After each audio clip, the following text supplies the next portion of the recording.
yesterday I was talking to a AI-based company looking at ways in which they could streamline the way energy supply is being diversified with the advent of renewables. So like optimizing how the grid performs depending on who is supplying the energy. This space is evolving. It's still nascent. There's a lot of opportunity to actually disrupt different parts of the sustainability space.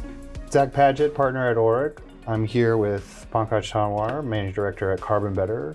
Can you tell me a little bit about what CarbonBetter's all about? Yeah, no, absolutely, Zach. And thanks for having me here. Yeah. So CarbonBetter, we are a boutique sustainability and decarbonization focused consulting firm based here in Austin, Texas, helping companies define and then achieve their sustainability goals. So South by Southwest 2025, what's the buzz on the street? What have you been hearing about?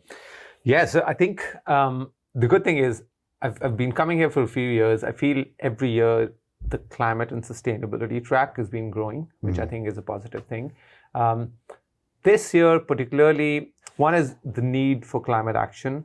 I think the last few years there was a lot of talk around, hey, this is something we need to be doing. But this year I'm seeing people actually talking about what they're doing and making that extra push to discuss ways in which we can further accelerate action. And it sounds like at CarbonBetter, you have some exposure to those larger players that are trying to figure out what does it mean to decarbonize a supply chain? How do we make representations to our customers about the level of green of our products, et cetera, et cetera?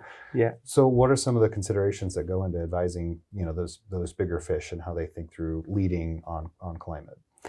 Yeah, no, that's a great point, Zach. So most of these corporations are like engaging in this space not because they have to necessarily, right? There's no mandate here in the US. So a lot of this is actually driven by either customer demand. So these are companies which some of them are B2C companies and their customers are demanding more sustainable products. And so they are looking into it, or some sort of investor pressure. Well, I want to shift gears a little bit and start talking about startups. Maybe you can tell me a little bit about how startups think about prioritizing sustainability, decarbonization, and what you're seeing among that audience here.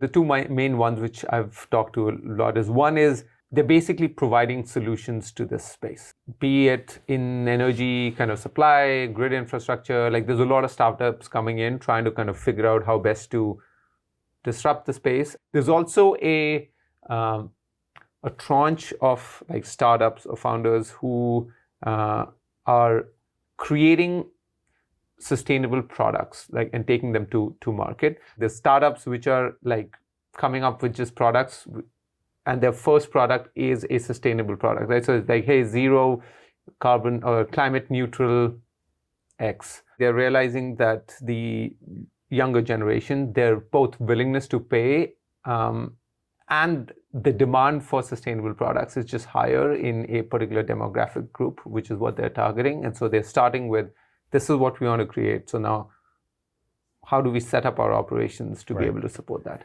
All right, so I want to shift gears now again at South by Southwest 2025. We're often talking about technologies that maybe aren't going to be on the shelves in 2 or 3 years, but might revolutionize the world in 5 or 10 years. And the one I've been asking everybody about, because they've had a big presence here this year, is geothermal. And this is geothermal everywhere in the sense that you could put a pipe in the ground almost anywhere. I mean, I'm sure there are plenty of limitations on that. Big asterisk, but I know you have some experience understanding these things, given your past and your history. So maybe you've got some thoughts for us on geothermal everywhere. Yeah, no, so absolutely. So I'm an engineer by background, and after engineering, I actually worked in the industry and I was drilling wells. And so I think it is quite feasible. Like there's a lot which still needs to be proven, but to me, it was a very fascinating idea. And I'm glad that someone is looking into it, and hopefully we'll have a solution in 10 years, which enables us to get, I won't say unlimited amount of power, like a source of energy, but like a vast source of energy, right. Especially in today's world, right, where the demand for energy is just exponentially rising. I feel like whenever you're developing something new, the simpler it is, the more the chance for it to scale. And the second is, it is also relying on things which we have expertise on in the past.